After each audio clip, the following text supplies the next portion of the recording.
Your final step is to make your clear button functional.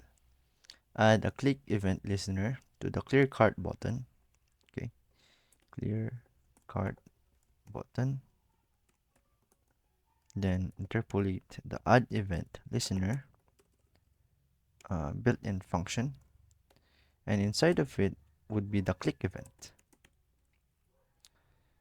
For the callback, you can pass in the cart clear cart directly.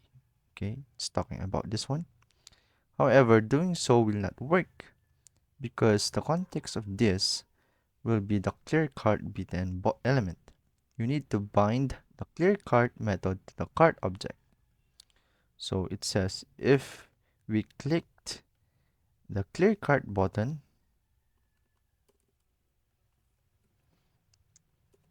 and if we have a callback here, which is the accessing the cart and clearing that cart with the use of clear cart, it says it would not work. It says you can do this by passing cart, clear cart, and then bind cart as the callback. Okay, so if we just copy paste it in here as our callback, it would supposed to work. Yes, it did. So that's it.